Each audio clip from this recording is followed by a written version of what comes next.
I'm Matt Carey, documentary editor at Deadline, and welcome to the Deadline studio at the Toronto International Film Festival. One of the most remarkable films that is playing here is Ernest Cole, Lost and Found, and we are joined by the film's director, the Oscar-nominated filmmaker, Raoul Peck. Thank you so much for being with us. Thank you. For those who don't know Ernest Cole, tell us about him. This is the South African photographer who was driven into exile in the United States. Well, he was one of the first one to really document the apartheid in image, going places where no other photographer could go. And then he had, of course, to leave South Africa and came to New York and tried to start a new life in exile. Human Bondage was the only book of his photographs published during his life. This came out in the 1960s and again documented. Yes, House of Bondage. House of Bondage. Yes, it's an iconic book even today by today's standards, and it's a book that will stay forever as the real document of the apartheid and what it means to live under apartheid. You were born in Haiti, but as a young man were studying in Berlin and became involved in the anti-apartheid movement there. So did you know his work at that point, or when did you discover him? I did know some of his pictures because we used to use them to document what was happening there. We used them at demonstrations, etc. But I didn't identify him, especially in that era. It was about the fight. It was not about art. It was not about photography per se. So, but later on, I learned to know exactly who he was. What did he capture about the reality of existence for people like him, black people in South Africa? It was clearly a view that white South Africans, or the dominant minority in control of that country, did not want to see. Well, they didn't have to see because it was right. normal for them, and I think even somebody like him was not seen as such. And don't forget, in the 60s, a black photographer, even in the U.S., was basically did not exist. They were there, they were photographing, but they never were recognized. So imagine in South Africa. Yes, exactly. And remarkably, your film, so much of it is based on 60,000 negatives that were found in Sweden, I believe, many, decades after, or they were discovered, or the family learned about them decades after his passing. What is the story behind those? I guess there's some mystery still about who kept them, how they reemerged. Well, it's not a mystery for us, for the family and myself. We know now what the story is. But I didn't want to include it really in the film because I wanted the film to be Ernest Cole's telling his story. Right. The fact that 60,000 of his pictures and negatives were in a bank vault in Sweden, discovered, quote unquote, in 2017, just say something about how the work of such an iconic photograph was respected or not. They probably thought that the family would forget about it at some time, and the work could be recuperated, as many, African art have been along the centuries, either stolen or not returned. So I didn't want to make it the center of the film. For me, it was about Ernest Cole telling his own story and, launch his career again somehow.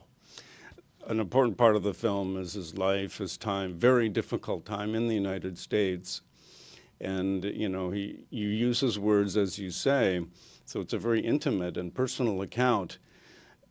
At that time, maybe still today, we see a pushback, for instance, to critical race theory. Anytime an image of the United States is presented to itself, there's going to be rejection of it. And his photographs were not embraced or really seen, even though he was documenting something not so different from apartheid in South Africa. Well, I'm not going even in the discussion of a critical race theory. I mean, for me, it's over. And if ignorance still wants to bring that on the forward, that's their problem. But for us, it's to bring again all those works from not only photographs but artists, filmmakers sometimes, that the wider audience never had a chance to see, and also for today's artists to be able to see history from their own eyes, and give to see what have been hidden, give to narrate what was never narrated. So that's what that works is about, and that's what Ernest Cole as well is about. In your extraordinary film, I Am Not Your Negro, with Samuel L. Jackson provided the voice of James Baldwin. Here it's Lakeith Stanfield who is voicing the words of Ernest Cole, and remarkably so. How did you connect with Lakeith and decide to use his voice? Well, very simple. I knew that I needed somebody who will not only impersonate but really embodied Ernest Cole. You know, as I did for I Am Not Your Negro, I needed an actor to be a character, not to play or not to narrate.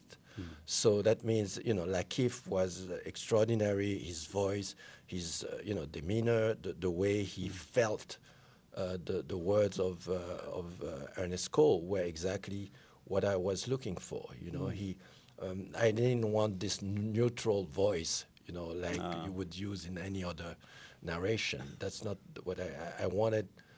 An actor embody a character and being him at every moment of the film, depending on the emotions that he has to channel, or the mood, or the intensity. And only a great actor can really do that the way I needed it.